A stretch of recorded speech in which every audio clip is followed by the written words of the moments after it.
సాయి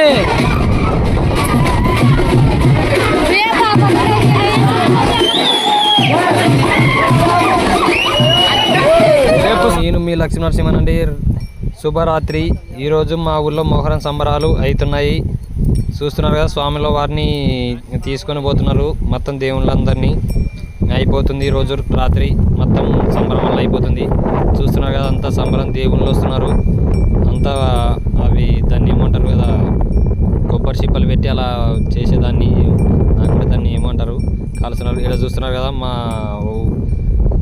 మా ఫ్రెండ్స్ అందరూ కలిసి డప్పులో చిందులేస్తున్నారు. చిందులు ఆనందమే ఆనందం. ప్రతి ఒక్క ఊళ్ళో మొహరం జరుపుకుంటున్న మొహరం అందరూ కలిసి జరుపుకునేదే పండుగ. ఇది చూస్తున్నారు కదా, పండుగ సంతోషంగా జరుపుకునేది. చిందులతో రాత్రి అయింది సమయం. చూస్తున్నారు ప్రతి ఒక్కరూ ఊర్లో పండగ జరుపుకునే ఒక ఆనందంగా అంతా కలిసి గట్టుగా జరుపుకుంటేనే పండగ. అలా మా ఊర్లో మొత్తం కేరింతలతో ఉల్లాసంగా, అసలు పండగ అంటేనే ఒక రేంజ్లో విధంగా జరుపుతున్నారు.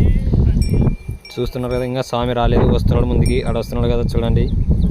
ఇంకా మొహరం పెద్దయ్య స్వామి, దస్తగిరి స్వామి, ఇంకా స్వాముల పేర్లు నాకు కూడా తెలియదు. పేర్లు మాత్రం పెద్దయ్య స్వామి, దస్తగిరి స్వామి, మౌలాల స్వామి అని చెప్తారు. ఎక్కువ శాతం మా ఊళ్ళో జరిపేది పీర్ల పండుగ అంటే పెద్దయ్య స్వామిదే మొహరం పండుగల్లో. ఇంకా చూడండి, పోలీసులు కూడా చూసి అది తీసుకుంటారు, కొబ్బరి కాలనీది. పోలీసులు కూడా అక్కడ ఉన్నారు కదా. అంటే పండగ అంటే ఒక ఆహ్లాదకరంగా సంతోషంగా ఉండేదే పండుగ వాతావరణంలో.